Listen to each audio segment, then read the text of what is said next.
Olá, seja bem-vindo ao meu canal, meu nome é Luciano e hoje eu gostaria de conversar mais um pouco com vocês a respeito da espada longa medieval, tá? Bom, primeiramente, essa aqui é uma espada, uma réplica de uma Alkenshot tipo 15A, tá? Uma espada longa medieval ali do século XV, especialmente ali na parte ali da Inglaterra até a Itália, né? E esse tipo de espada aqui é um tipo de espada específico para lutar contra armaduras, tá? E o que nós vamos falar hoje é exatamente sobre a interação entre espadas e armaduras, tá? Então, essa espada tem uma coisa diferente de até mesmo de outras espadas longas da Europa, tá? Que é o fato dela ser feita mais para estocada do que para corte.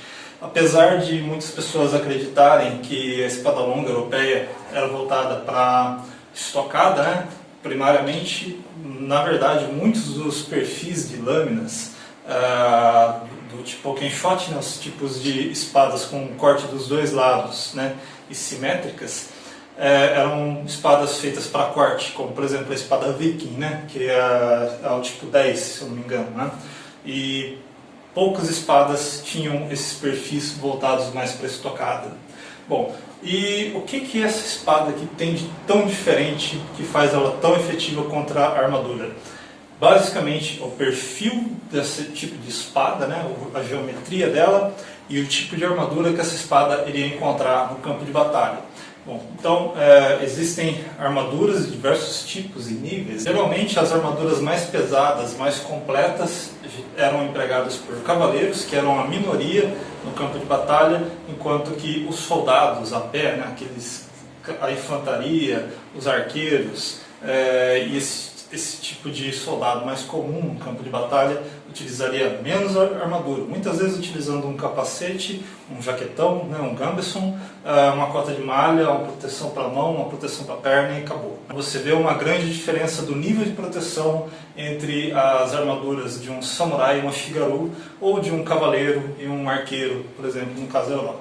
No caso, a armadura mais empregada por esses soldados mais comuns, né, de classe baixa, eram as cotas de malha, tá? Isso tanto na Europa quanto na Ásia, em qualquer outra parte do mundo aí que as armaduras metálicas eram empregadas, a cota de malha era muito mais comum. Primeiro, porque ela permite uma mobilidade maior e segundo, por conta dela ser mais leve, tá?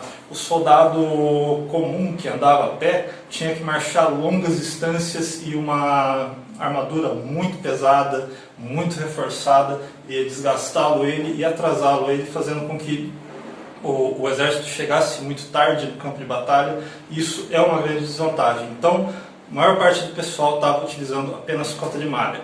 Bom, e para vocês terem uma ideia do que essa espada aqui faz contra uma cota de malha, aqui eu tenho um chaveiro, tá? Essa argola aqui especificamente, só para fazer um teste aqui, eu não consigo passar meu dedo completamente nessa argola, tá? Então, uma argola de dimensão bem pequena, essa aqui tem 2 centímetros de diâmetro interno, tá? 20 milímetros.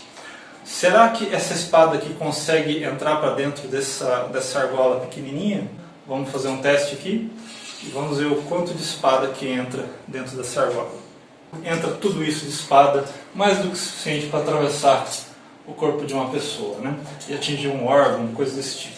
Bom, mas 20 milímetros não é o diâmetro normal, né, convencional para uma cota de malha. A cota de malha normalmente tinha os anéis com um diâmetro interno em torno de 1,6 centímetro ou 16 milímetros, até menor, que era de 10 milímetros ou 1 centímetro. Vamos fazer um teste aqui, ver o que essa espada aqui faz com uma cota de malha com uma argola maior, né, que é de 16 milímetros, e o que acontece quando a gente tem a cota de malha com argola menor, que é de 10 milímetros. Então aqui eu tenho um paquímetro, tá? E eu vou colocar esse paquímetro aqui em 16 milímetros. Então vamos lá, aqui eu estou com o paquímetro setado aqui para 16 milímetros, trava aqui está apertada, né, para não deslizar. Vamos ver até onde essa espada chega se ela encontrasse uma argola de 16 milímetros de diâmetro interno. Opa. Vamos lá.